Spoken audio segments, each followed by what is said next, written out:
right, I think we go ahead and get started. Thanks for coming today. My name is Jamin. I think most of you guys know me here.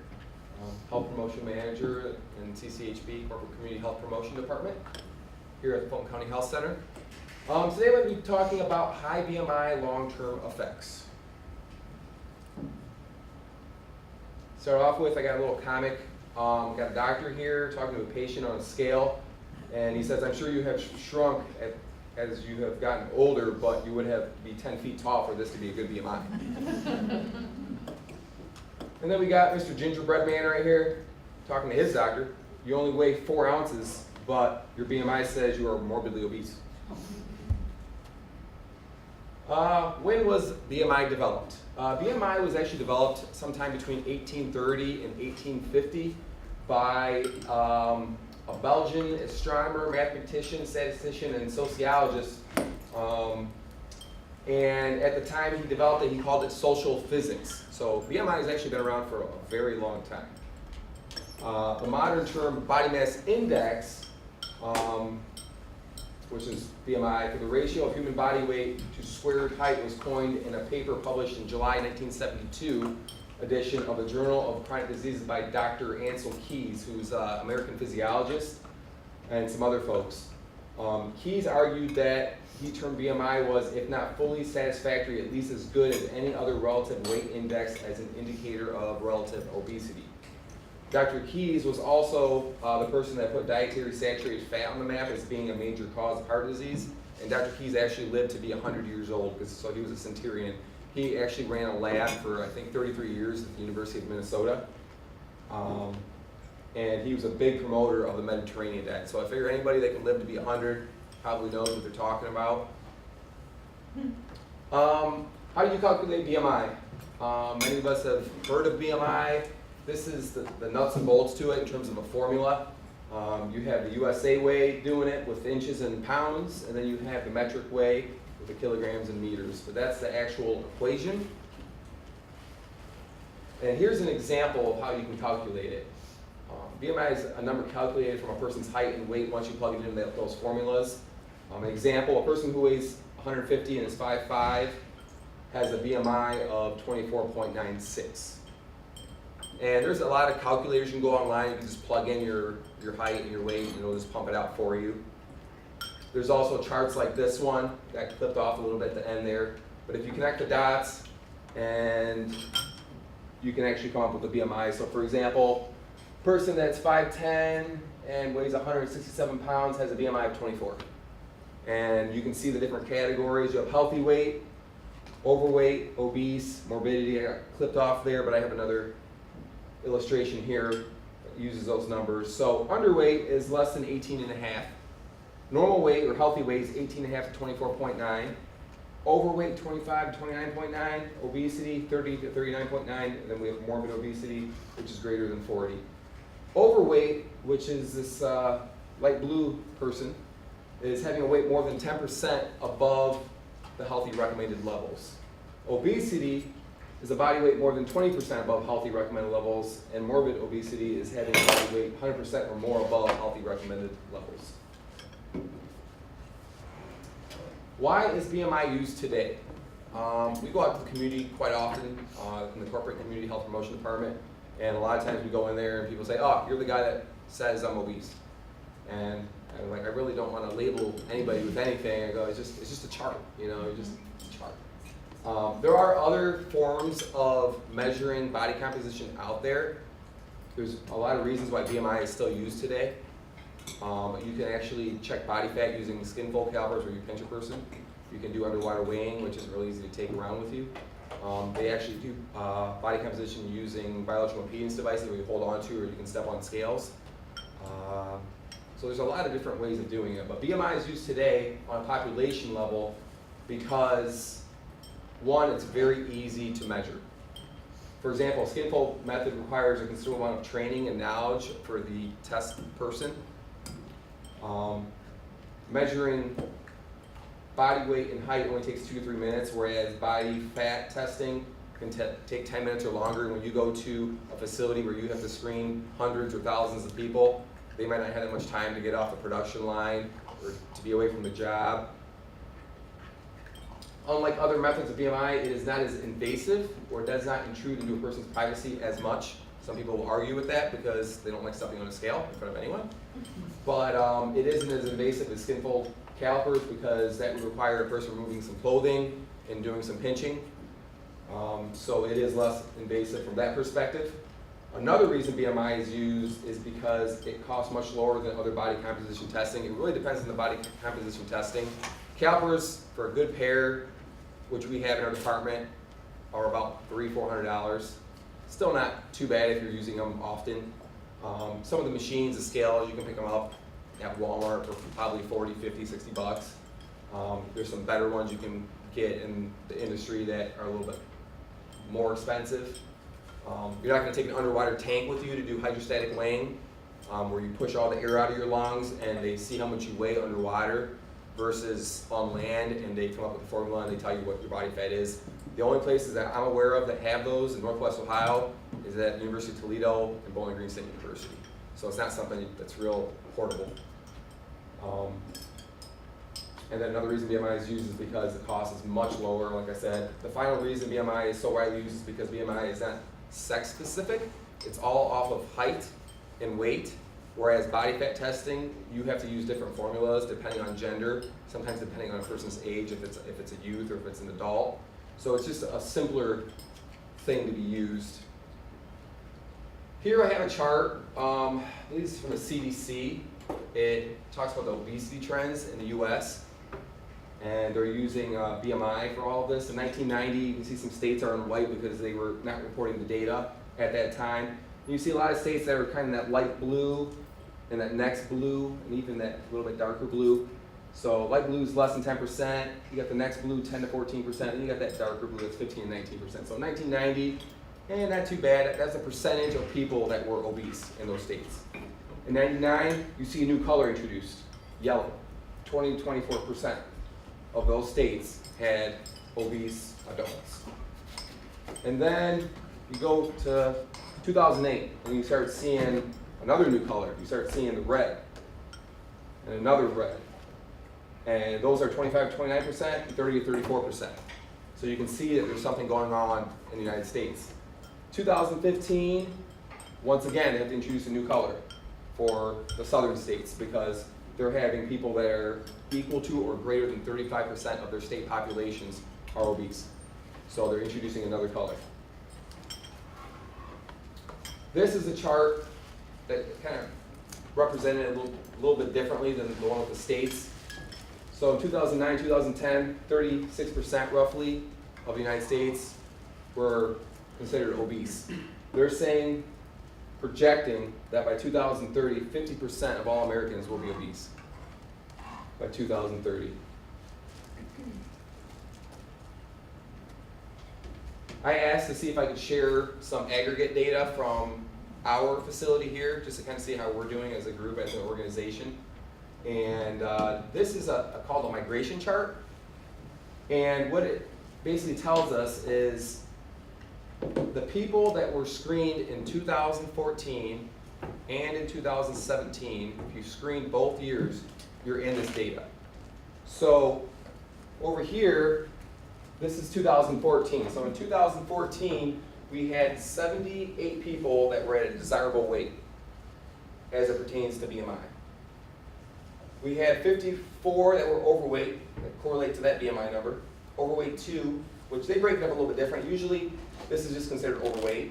This is considered obese, and there's different classifications of obesity, but in terms of overweight, they slice it a little bit, two different ways. They cut it in half. So 54 people, 37. Obese 1, 58 people, which is 30 to 34.9. Obese 2, 50 people. Obese 3, 33 people. Total people that were overweight or obese in both in 2014 that were screened in 14 and 17 were 232. For a grand total of 310 people that were screened both years. So those people are still employed here, and they went through screenings during 2014 and 2017.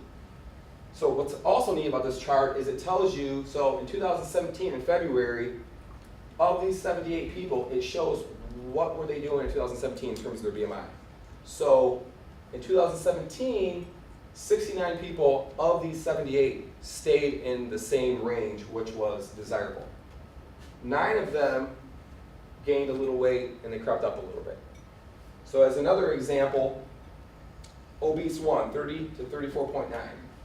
We had 58 people in 2014. That category is here. So of those 58, 40 of them remain the same in the same category. 10 of them moved up to obese 2, so they gained some weight. 5 of them dropped some weight and dropped to overweight 2, and 3 of them dropped even a little bit more weight and dropped into overweight 1. So we can kind of see how everyone's migrating around a little bit. So we can slice and dice this data a lot of different ways, but it kind of gives us an idea of our population and how we're doing as a group to see what we can do as an employer to have things here, be it cafeteria changes, be it wellness challenges, wellness programs, to see what we can do to help the employees here to have a healthier lifestyle.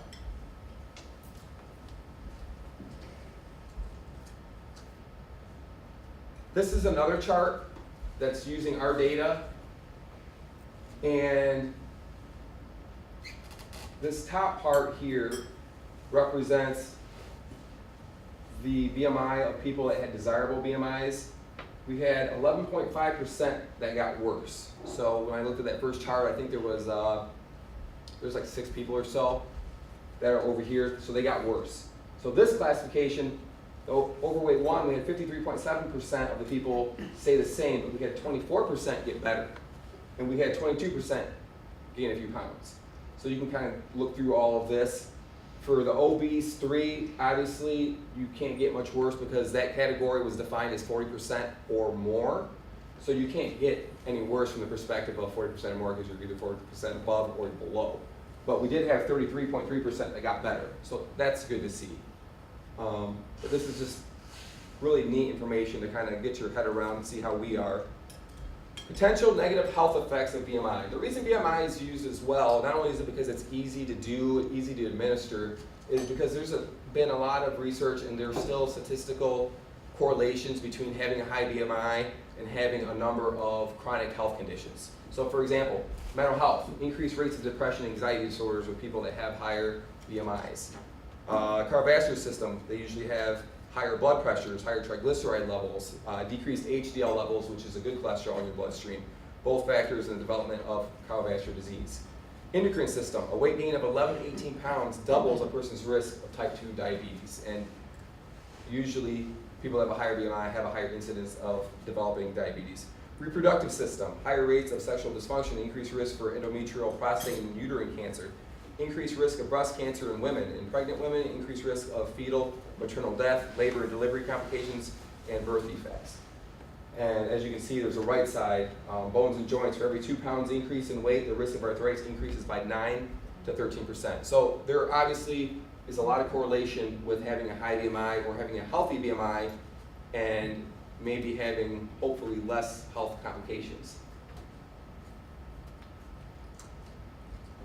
The concept of energy balance. So we've all heard, you know, if we want to maintain our weight, then if our energy expenditure in terms of exercise, physical activity stays the same, and our energy intake stays about the same, we're going to maintain our weight.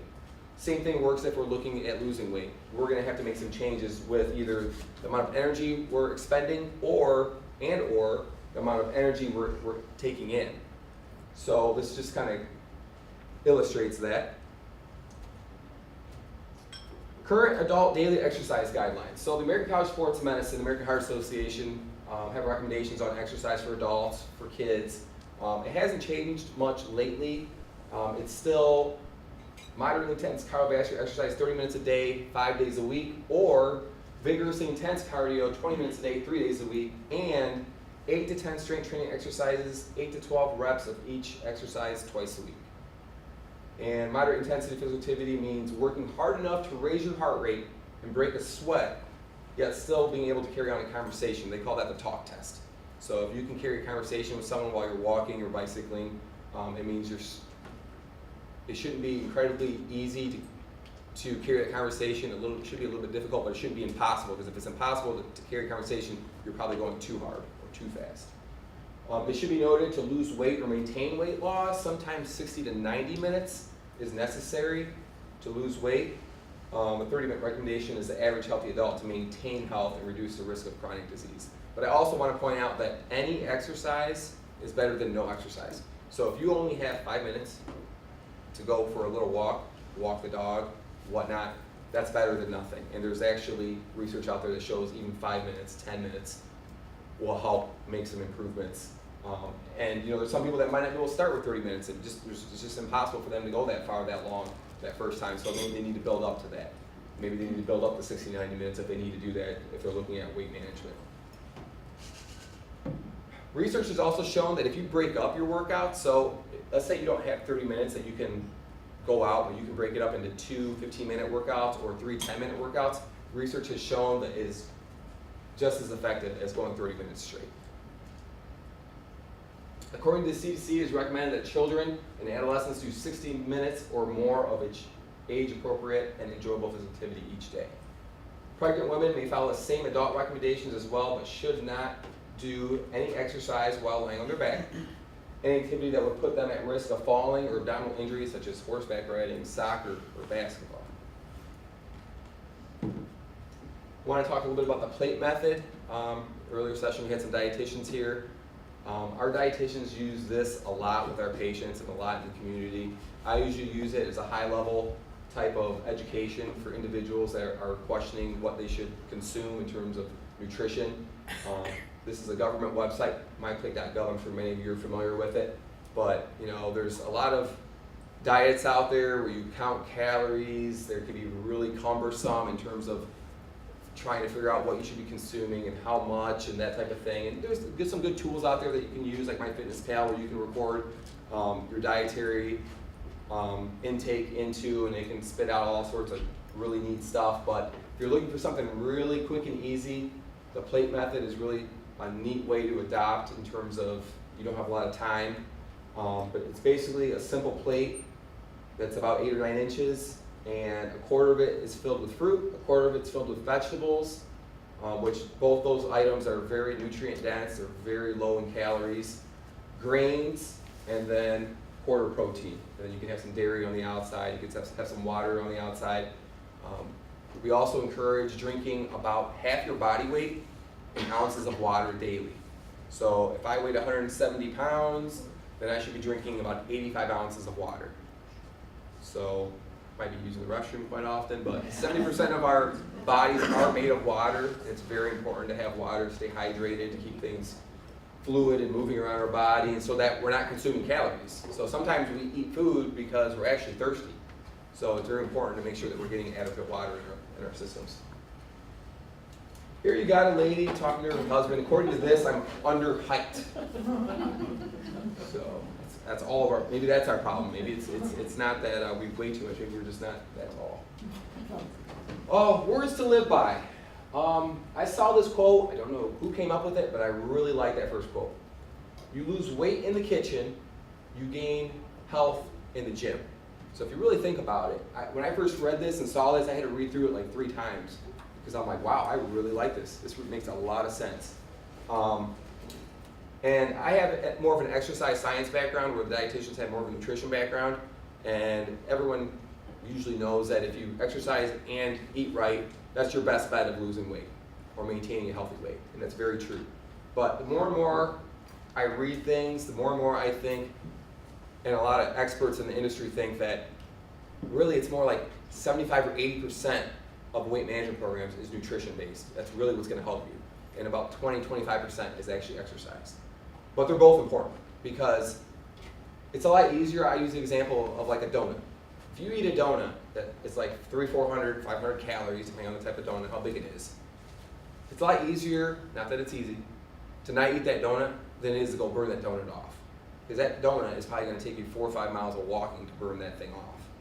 So that kind of weighs in on the importance of nutrition. So you lose weight in the kitchen, you gain health in the gym. Still important to keep the heart strong, the muscular system strong, the skeletal system strong, especially if we have issues with osteoporosis. Heart disease is still the #1 killer in America, so you want to have a strong heart and lungs. So they're both important, but that's just something to think about. And then Sharon Moore shared this quote for me from a conference she attended. It's called the 3 F things that can kill you.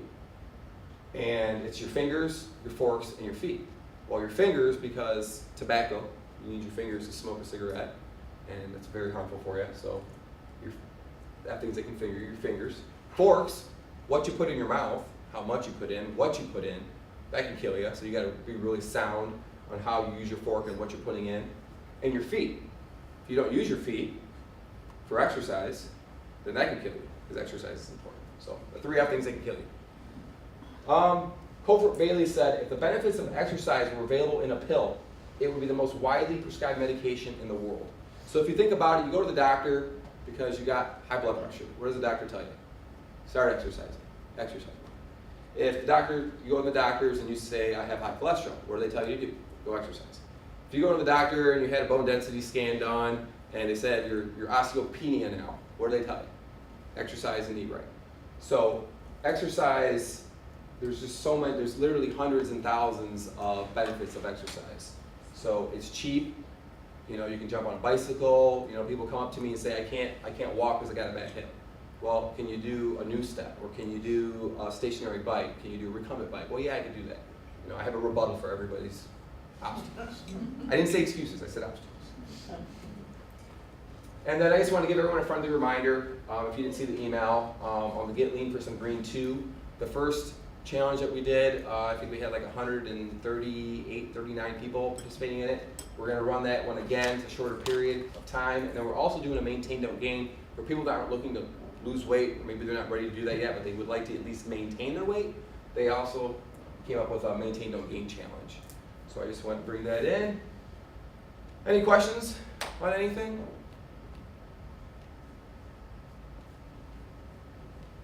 Going once? Going twice?